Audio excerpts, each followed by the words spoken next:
uno de los legados más importantes del siglo XX, un hombre que nos dejó las ideas de lo que sería la informática moderna y la inteligencia artificial que ya hoy empezamos a disfrutar. Una mente brillante que fue víctima de los estigmas sociales y no fue valorado por su entrega y sus gigantes aportes, sino que en cambio fue juzgado por su homosexualidad y fue llevado a lo más profundo de la desesperanza hasta acabar con sus ganas de vivir. El día de hoy traemos del pasado a uno de los más grandes, Alan Turing.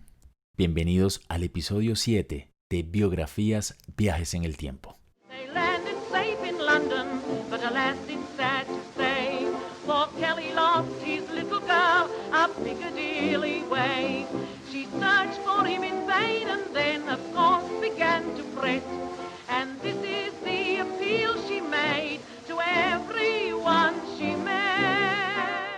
Y para empezar, hagamos entonces un recorrido por los primeros años de nuestro personaje. Este hombre nació el 23 de junio de 1912 en Inglaterra. Y este muchacho desde muy pequeño es una persona bastante tímida, muy metido en sus pensamientos y en todas sus ideas, que desde muy pequeño eran bastante distintas a las ideas que tenían, por ejemplo, sus compañeros en el colegio. Mientras los otros niños se preocupaban por correr, por jugar, el hombre se ponía a leer. Entonces resulta que un día, cuando tenía 10 años, a él le regalan un libro que empezaría a generar muchas preguntas y muchas más ideas sobre la mente humana. Porque justamente uno de los capítulos de ese libro hablaba sobre lo que pasa en la mente humana y cómo se generan los pensamientos. Este tema se volverá en la vida de Turing algo muy importante para el desarrollo de sus genialidades. Así que esas preguntas de cómo se generan los pensamientos, ¿se pueden crear pensamientos artificiales en una máquina, por ejemplo? Son preguntas que estarían en su cabeza hasta el final de sus días.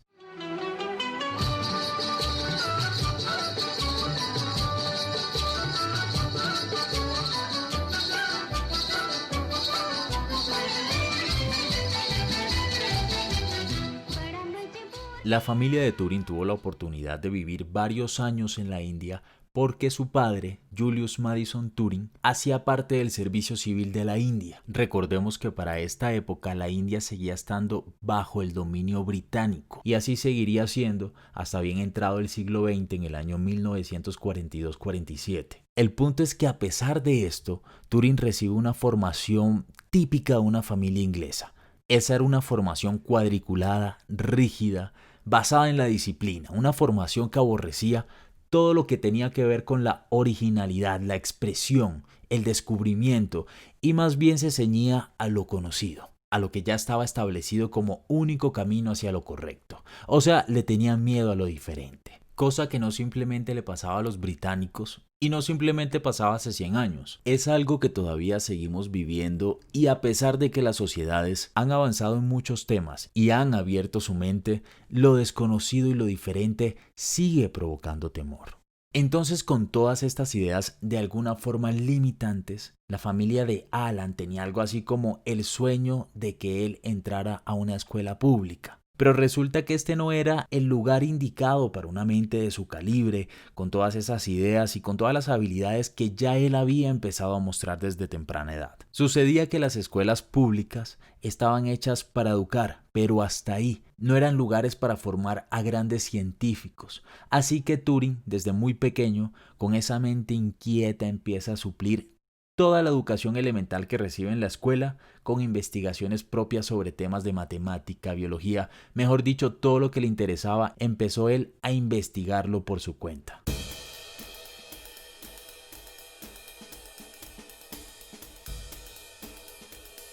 Durante esta época, con tan solo 16 años, Turing encuentra a una persona con quien puede compartir todas esas ideas, todas las inquietudes, mejor dicho, todo lo que se le venía atravesando por la cabeza. El nombre de esta persona era Christopher Marcum, un chico del que Turing se enamoró por completo. Él vino siendo algo así como su primer amor. Y esto nos deja en evidencia que Turing desde temprana edad tenía clara su inclinación sexual. Y es tal vez con esta primera experiencia que Turing empieza a entenderlo, a procesarlo. El problema es que el amor que Turing sentía por su amigo era un amor no correspondido. Sin embargo, sí se formó una muy bonita amistad. Así que Turing tuvo que lidiar con el tema y de alguna forma conformarse con hacer un dúo dinámico que compartía el objetivo de llegar a la Universidad de Cambridge. Y efectivamente Christopher se ganó una beca para ingresar a Cambridge en el año 1929, pero desafortunadamente, un año después de eso, él falleció.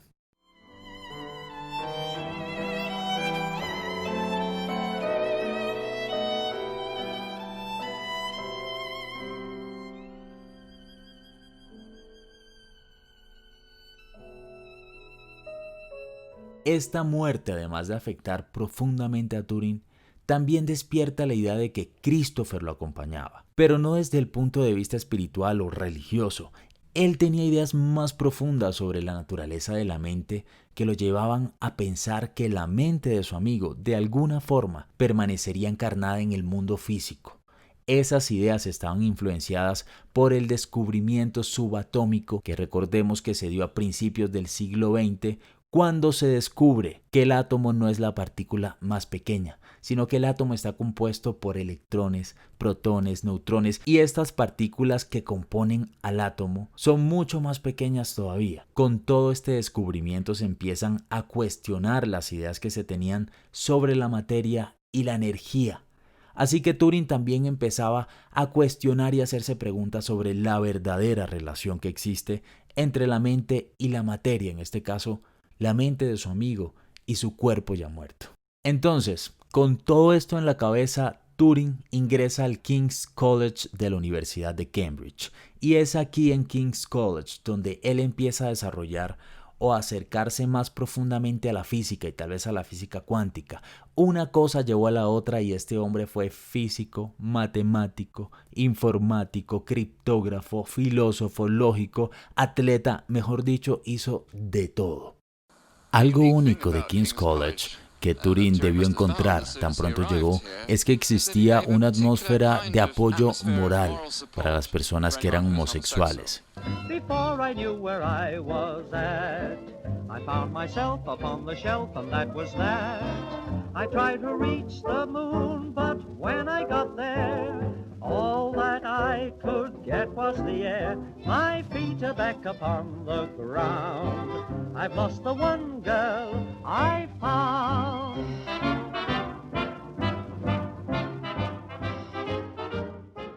Y empieza Turing a recoger todos los conocimientos que ha adquirido. Toma la idea de la lógica aristotélica, las tablas de verdad, que son esas que dicen que si una cosa es verdad y la otra también, entonces la proposición es verdadera, o que si una cosa es falsa o verdadera, entonces la proposición es falsa. Y esto lo combina también con el sistema binario desarrollado por Leibniz en el siglo XVIII, la de los unos y la de los ceros. Con tantos conocimientos y con todas estas ideas complejas en su cabeza, alrededor del año 1936, Turing empieza a desarrollar en su cabeza un computador distinto a los que ya se conocían, que por cierto eran de alguna forma bastante primitivos, porque estos eran aparatos gigantescos que solo tenían la capacidad de resolver un solo problema determinado. Y si se quería resolver un problema distinto, se tenía que construir otro aparato. Entonces lo que hace Alan no es inventar el computador,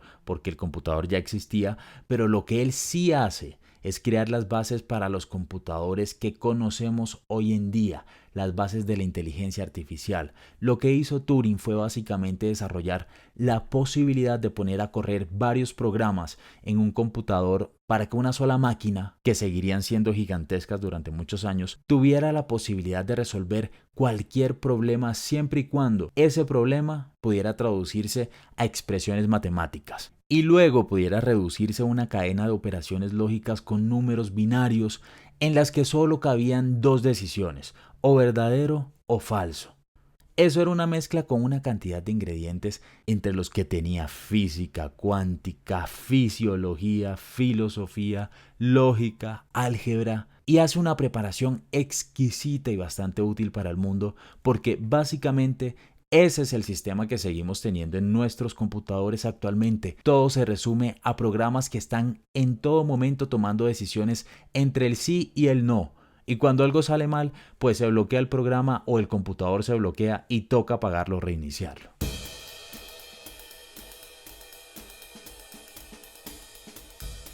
Y aquí un dato curioso, el nombre computador viene directamente del francés, que traducido al inglés es computer, y este era justamente el nombre que tenían las personas encargadas de hacer los cálculos en el siglo XIX. Luego ese nombre se le dio a las máquinas que hacían ese trabajo y que iban reemplazando a las personas. Nosotros en Colombia y en Chile usamos el extranjerismo computador, y en el resto de Latinoamérica se usa la palabra computadora.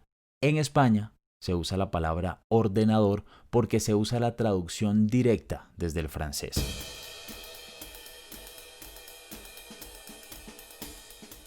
Pero volvamos a lo que nos compete, porque Turing no se detenía y sus ideas menos. La mente de este hombre cada vez llegaba más lejos. Él se preguntaba constantemente cómo se generaban los pensamientos y si los pensamientos humanos podrían llegar a ser en algún momento simulados por una máquina. El alcance que proyectaba en su cabeza para las máquinas sigue siendo un reto en nuestra época. Él estaba seguro que en algún momento los computadores tendrían la capacidad de simular la mente humana, al punto que si una persona entablara una conversación escrita con una máquina, sería imposible diferenciar si era una persona o si era pura inteligencia artificial con la que se estaba interactuando. Entonces, esta visión que él tenía era demasiado avanzada y ambiciosa para la época. A mediados del siglo XX, sus ideas no podían ser apreciadas como algo real, y su invento estaba solo en su cabeza, porque hasta aquí todo lo que hemos dicho sobre la máquina, el computador que podía resolver cualquier problema, estaba todavía en el imaginario. Y para que se pueda construir esa máquina que Turing ya había armado en su cabeza, tendría que pasar por la Segunda Guerra Mundial.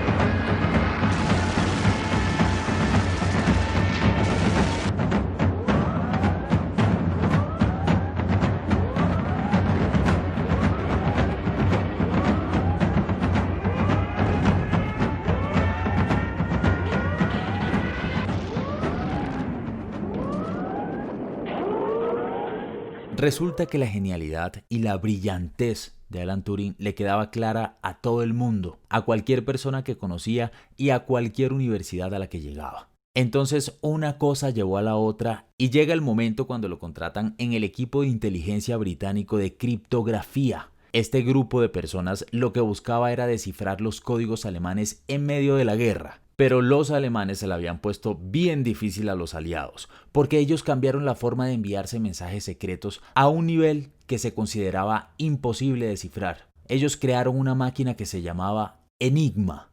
Durante la Primera y Segunda Guerra Mundial, las ondas radiales se convirtieron en una herramienta realmente importante para comunicar mensajes. Ellos usaban este medio para notificar movimientos de tropas ofensivas, información secreta, pero la probabilidad de que estos mensajes fueran interceptados era bastante alta, así que ellos tenían que usar cifrados para que los mensajes no llegaran a oídos de los enemigos. Los ingleses, desde antes de la Segunda Guerra Mundial, tenían un equipo dedicado a rastrear las frecuencias radiales usadas por el ejército alemán.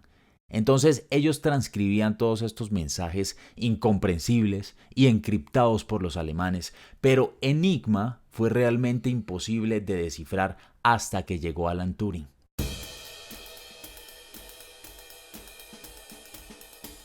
Pero entendamos un poco cómo funcionaba este aparato. Esta era una máquina que tenía la apariencia de una máquina de escribir, pero tenía un panel superior con el abecedario. Cada vez que se presionaba una letra, se iluminaba una letra distinta en ese panel. Tenía hasta miles de trillones de maneras distintas para configurar. Entonces, para entenderlo mejor, imagínense 3 discos. Cuando yo presiono, por ejemplo, la letra M, esa M pasa por el primer disco y se convierte en una S. Cuando esa S pasa por el segundo disco, se convierte en una R. Y por último, esa R pasa por el tercer disco y se convierte en una T. Entonces, esa T es la letra cifrada y es la que se ilumina en el panel superior cuando presiono la M. Pero no siempre que presiono la M se va a iluminar la T, porque entonces sería demasiado fácil de descifrar. El problema está en que cada vez que se presiona una letra, al menos uno de los discos de los rotores gira para dar un resultado diferente. Y como les decía, las configuraciones son casi incalculables. Así que para descifrar un mensaje se debía conocer la configuración inicial de los discos de la máquina y muchísimo trabajo.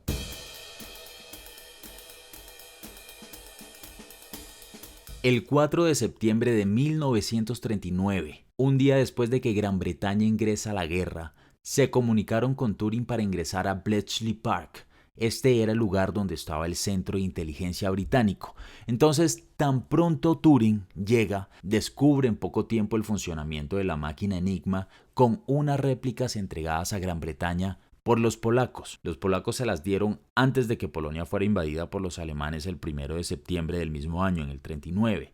Entonces empieza este hombre a marcar una clara diferencia en el equipo de trabajo, porque mientras todos trabajaban con lápiz y papel tratando de descifrar los mensajes alemanes, Turing empezaba a crear una máquina que fue financiada por los británicos, que era equivalente a 36 máquinas Enigma trabajando para descubrir los mensajes ocultos alemanes, y lo logra. Este computador tendrá el nombre de Colossus, una verdadera genialidad que logró evitar hasta 2 años más de guerra y millones de vidas posiblemente perdidas en la continuación de esa guerra. Pero esta máquina, además de todo, también sentó las bases de la computación moderna.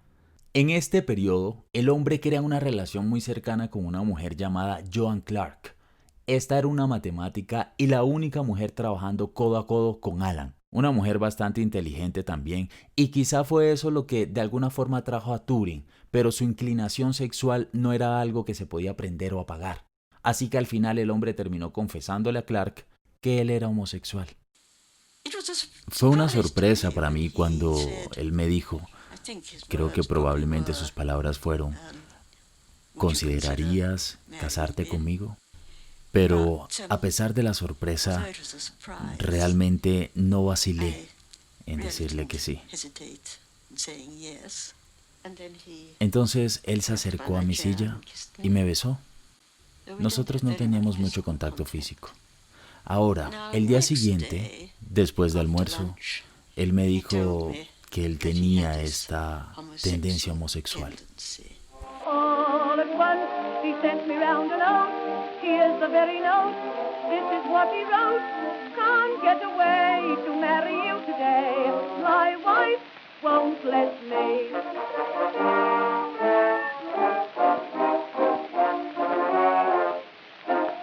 A pesar de los logros y la ayuda que había significado Turing para Gran Bretaña y la victoria de la Segunda Guerra Mundial, nunca fue tratado como un héroe. Por el contrario, todo el conocimiento que tenía de temas confidenciales, su personalidad solitaria y su propia homosexualidad lo convirtieron en una posible amenaza para el gobierno británico. Así que al hombre lo tenían entre ceja y ceja. Para el año 1945, nuestro personaje había desarrollado los planos de lo que pudo haber sido el primer computador moderno.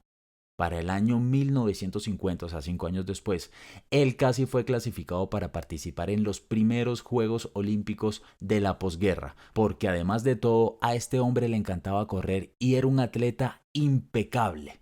Pero ya en diciembre de 1951, viviendo en Manchester, conoce a un chico llamado Arnold. Él empezaría una relación con este muchacho y esa relación sería descubierta, porque es que a Turing ya lo tenían vigilado. Entonces al hombre se lo llevan a la corte y él se termina declarando culpable de sodomía. Recordemos que en el episodio de Oscar Wilde mencionamos que la sodomía era ilegal en Gran Bretaña y lo fue desde el año 1885 hasta el año 1967. En esta condena a Turing le dieron la oportunidad de elegir entre 2 opciones: o 2 años de cárcel, como sucedió con Oscar Wilde, o someterse a una castración química, que básicamente consistía en bloquear la producción de testosterona a través de químicos inyectados para eliminar o disminuir el deseo sexual. Pero claramente, si no se produce testosterona en un hombre, esto va a provocar cambios físicos, de los que Turing fue víctima, porque él eligió la segunda opción para seguir trabajando en sus investigaciones. Y yo lo recordaré diciéndome entre risas el efecto que estaba teniendo en él, diciendo que le estaban creciendo senos.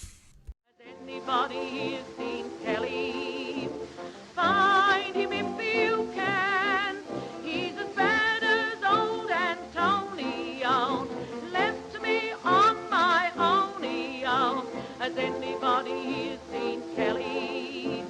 Kelly from the Isle of Man. El 8 de junio de 1954, Alan Turing es encontrado muerto en su habitación por su empleada doméstica. Estaba acostado sobre su cama. Había un fuerte olor a cianuro y había una manzana con un mordisco junto a él. ¿Suicidio? ¿Un accidente mientras experimentaba en el trabajo? ¿Asesinato? Hasta el día de hoy no hay pruebas contundentes que aseguren alguna de estas especulaciones, pero el veredicto dictado como causa de su muerte fue tal vez el más poético: un suicidio con cianuro inyectado en una manzana.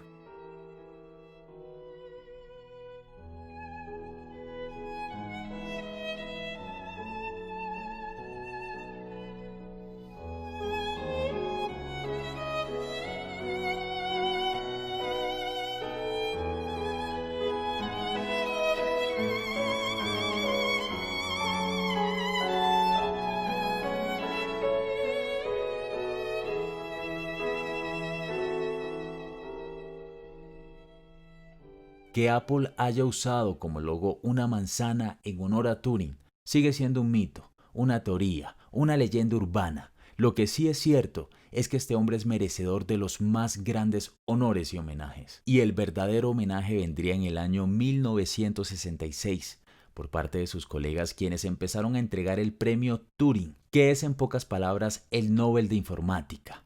De este tamaño es la importancia de este premio y la importancia de nuestro protagonista. Y ya para el año 2009, el entonces primer ministro británico Gordon Brown pidió disculpas de manera oficial a Alan Turing por la manera en que fue tratado, por la discriminación, la vulneración de su integridad física y la condena. Pero esa era solamente una reacción a una petición que se promovió en internet que buscaba era el indulto real, mismo que llegó 5 años después, en agosto de 2014, el indulto por parte de la reina Isabel. Y esto es importante porque el indulto es otorgado solamente a las personas que son consideradas inocentes del delito por el que se les condenó en algún momento.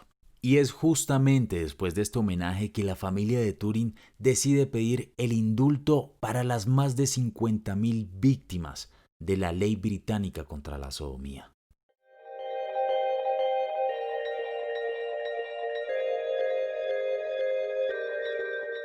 Y así sumamos un amigo más, Alan Turing, un hombre que a pesar de no ser valorado por sus conocimientos, por su legado, por su brillantez, a pesar de ser juzgado por su inclinación sexual, nunca le tuvo miedo a ser quien en realidad era.